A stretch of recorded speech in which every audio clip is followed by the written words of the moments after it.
Vadiwa vateereri, tinokugamuchirai zvekare kune chimwe chirongwa pano paZim, Facebook, Secrets and Confessions. Tadzoka zvekare nemamwe mamessages. Zvimwe zvacho zvinotyisa.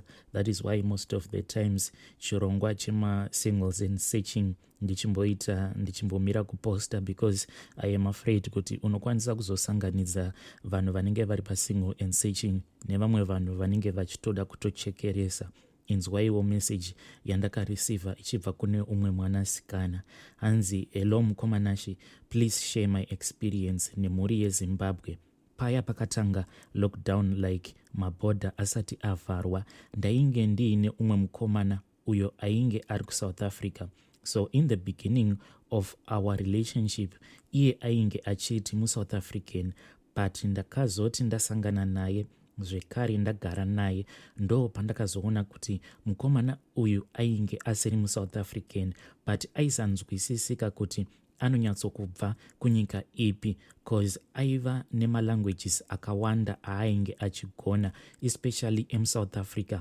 I don't think kuti pane language yaainge asingagoni, ndokusaka ndainge ndakangofungidzira kuti muSouth African, but through nezviito nezvikafu zvacho zvaainge achifarira kudya, ndakabva ndaona kuti munhu uyu, he was not a South African at all, but ainyatsokugona, especially Africans, aitotaura 100%, aitoigona. Asi chakandinetsa ndechekuti aigona futi French at his age. Zvinhu zvakandinetsa kuti koma languages ose ainge akamabata nguvai. Saka pamba apa pandakasvikira kwainge kuri kumaSuburb, and kwaiva kuine neighborhood patrol. Kwaisatobvumidzwa anyone kuti ange achingofamba, even kutsika tara. Kana uri visitor waisatombobvumidzwa kuti unge uchitsika tara.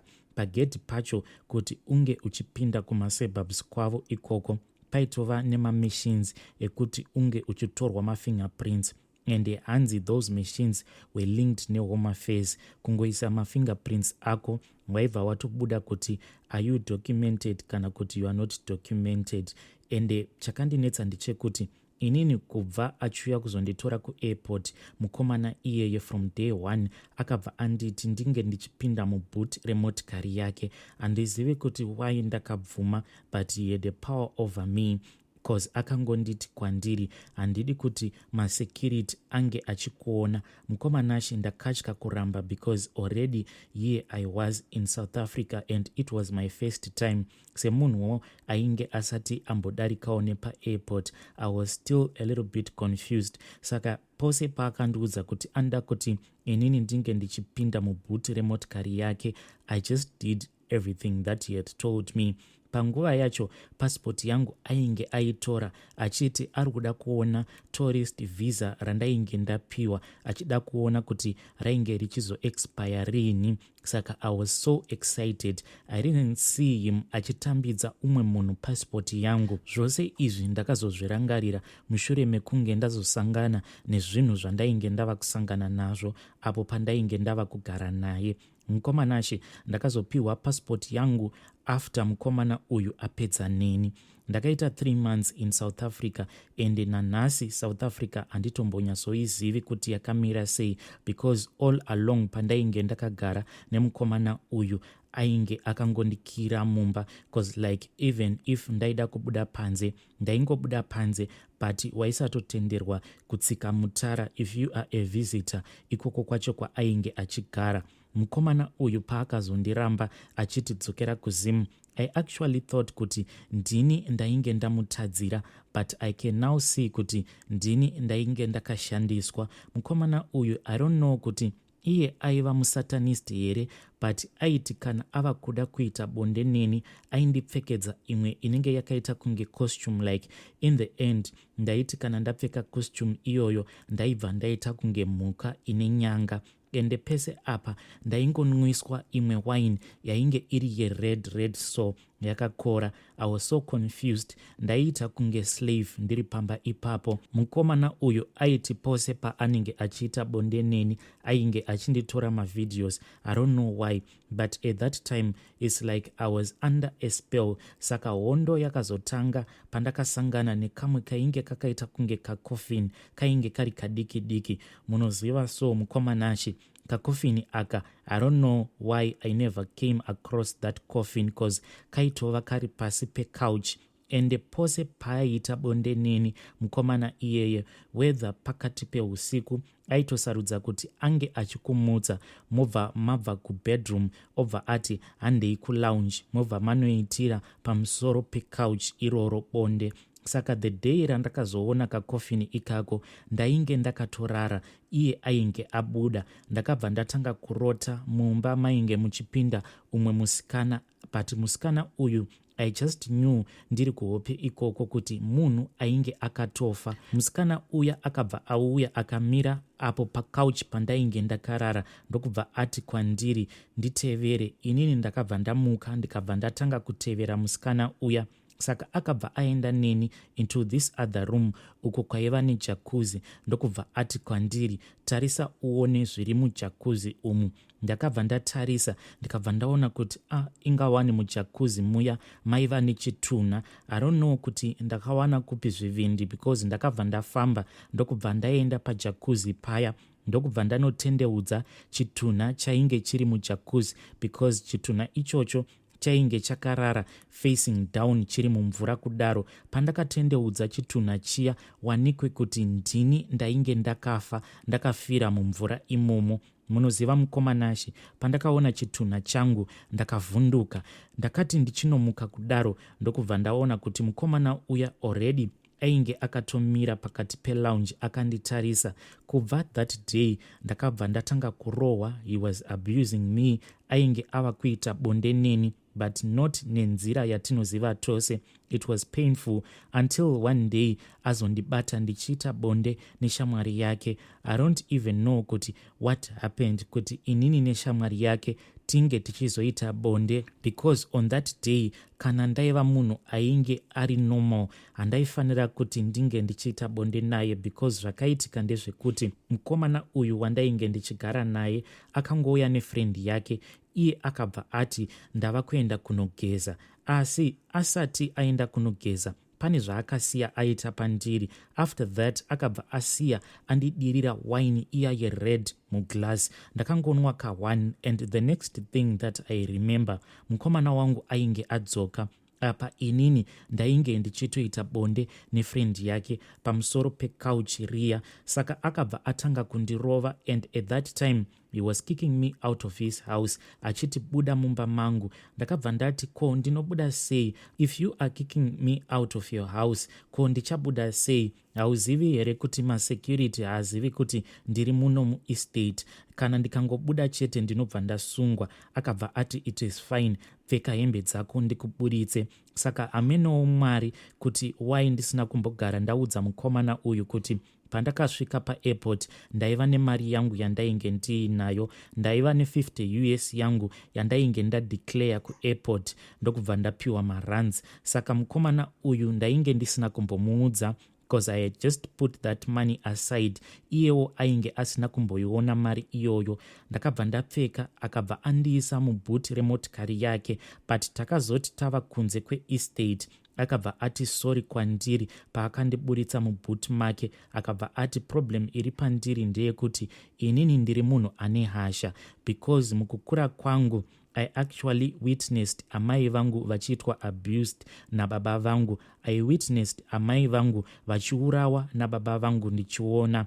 Saka unodei kuti ndinge ndichikuita sorry so that you can forgive me at that time. Saka ndakabva ndangoti ndiri kukumbirawo kuti ndimboendawo kunoonawo Mo. Akabva ati it is fine asi passport yako handikupi because tichibuda kuestate ainge andipa passport yangu achinditi tora passport yako, return back to your country. At that time akabva ati chindipa back passport yako so that you won't run away from me.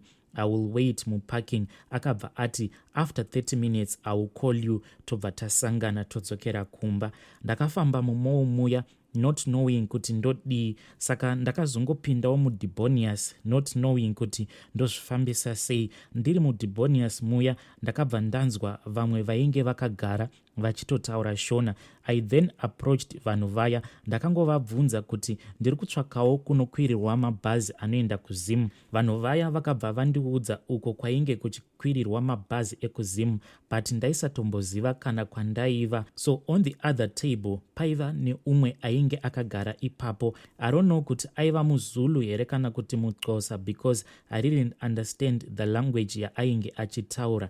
Ndiye akazobvunza kuti why ziso rangu rainge rakakuvara kudaro. Vanhu vaya vairakidza kuti vaibva kuzimu ndo vainge vachiturikira. Inini ndakabva ndatya kuudza munhu uya zvose zvainge zvaitika kwandiri, but vakabva vazongoudza munhu uya kuti ari kutsvaka mabhazi ekuzimu. So munhu uya ndiye akazoita Uber yakazonondisiya kumabhazi anoenda kuzimu, cause vanhu vaya vakamuudza street and the address kwacho kunokwirirwa mabhazi anoenda kuzimu. Apa mari yacho yandainge ndiinayo yaisakwana mukoma. Ndakati ndasvika pamabhazi paya ndikabva ndavaudza kuti ndainge ndisina mari. Mukoma nashi upenyu mutoro. Umwe murume uyo ainge achiitawo zvekugadzira motikari padhuze neipapo panokwirirwa mabhazi, paakanzwa kuti mari yangu yaisakwana, iye akabva auya akaita like ainge achida kundibatsira. Ndakabva ndabuda naye because aiti mari yacho yainge iri kumba kwake. Ndakati ndabuda naye pagaraji paya panokwirirwa mabhazi, ndaenda naye kumba kwake. Hongu mari akandipa, but ndakazoti ndava kuda kubuda mumba make ndichinovhura door, ndakabva ndaona kuti iye ainge akiya door. Saka ndakati ndazama kuvhura door ndakabva ndati ko wai maloka door renyu because ndava kuda kubuda, thank you nemari yenyu yamandipa.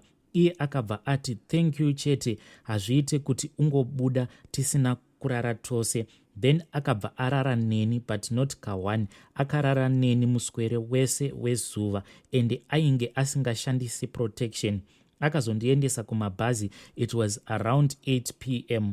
ndokubva ati kwandiri usataura zvaitika pakati pangu newe, because you and I we are both adults. Akabva abhadhara tiketi rebhazi ndokudzoka kwandakaita kumusha. Even now mukoma, nyaya iyi inogara ichingondishungurudza mumwoyo mangu kuti asi Mwari, sei ndakasangana nezvinhu zvakadai. Mukomana uya kana pari paFacebook pake akandibloka the day raakauya kuzondigamuchira kuairport. This I then found out pandainge ndava kudzokera kuzimu, because ndakabva ndatsvakawo sim card reCell C ndokubva ndaloda data, because ndainge ndichida kudownloada mapictures ake ndichiitira kuti kana ndikazosangana nezvandinenge ndasangana nazvo kumberi, at least I can tell my friends or my relatives kuti munhu uyu wandakafambira ndichiendera kuSouth Africa ndiye akandikanganisira upenyu hwangu. But ndakati ndichienda paFacebook ndokubva ndafind out kuti mukomana uya ainge akandibloka. Yes, I knew kuti account yake yaainge achishandisa paFacebook rainge riri ghost account. So iye ainge akandiudza kuti since he is someone who is wealthy, aisada kuti vanhu vazive kuti he is wealthy.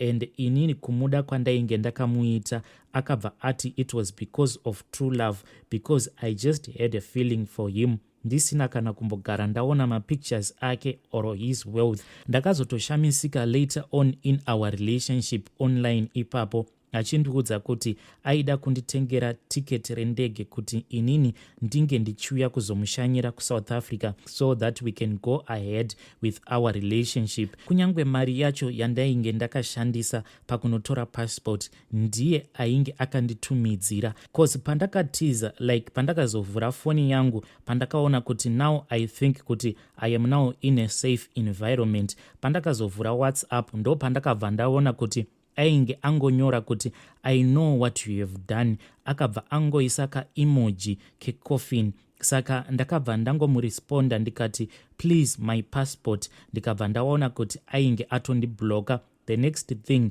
ndakabva ndaona kuti WhatsApp yake yainge ichirakidza kuti munhu akatoita zvekutodelita WhatsApp account yake. Saka at that time ndakabva ndatya kana kumufonera. Ndakazoti ndava kuno kuzimu ndakazorwara zvainge zviri serious. In secret ndakabva ndaenda kuchipatara zvikabva zvanzi ndaiva ndiine STI. Ndakabva ndarapwa ndikabva ndazopora, but I am always afraid of what I saw. Apa I am still young mukoma. Zvinhu izvi zvakaitika kwandiri pandainge ndichiri ne22 years. I haven't told anyone my story, even my best friend. I haven't told her my story. Ndakangomuudza kuti pandakaenda kuSouth Africa, my relationship with that guy didn't turn out the way that I thought it was going to turn out. Day randakasvika pamba pake, like the day raakabva kunonditora kuairport, takati tasvika kumba kwake, cause ndakasvika kuSouth Africa huri usiku, akabva aburitsa contract, akabva ati let us sign a blood contract. Akabva atora contract riya akabva ariisa patable, then akatora something chaita kunge an injection, akabva atora ropa rangu nechinhu ichocho chaita kunge like an injection, ndokubva adonhedzera ropa rangu pabepa iroro. But I don't remember him taking his blood achidonhedzerawo pacontract ipapo. Even kunditesta like HIV, akangotesta inini HIV. Iye I can't remember achizvitesta, but I still remember kuti akangoburitsa home tester yainge ingori 1 ndokubva angotesta inini. What happened next I truly don't even remember. Ndakatomboda kuzviuraya pandakasvika kunokumba, because ndaingoti kana ndikarangarira zvose zvakaitika pandakaenda kuSouth Africa, ndaingonzwa kuti it is far much better kuti upenyu hwangu hunge huchingopera. Mukoma, I can't even finish my story because I am already crying. Vadiwa vateereri, ndo message yandakatumidzirwa nemwanasikana uyu. Zvakangooma hazvo veduwe. So because of this confession neaudio yandakaplaya nezuro yandakaforwardirwa ichibva kuna Tete Mamoyo, I have decided kuti let us put a pause pachirongwa chedu chiya chesingle and searching, because this thing here online dating, it is very tricky. Please let us talk about this issue in the comment section. Ngatisanganei zvekare mune zvimwe zvirongwa zvinotevera.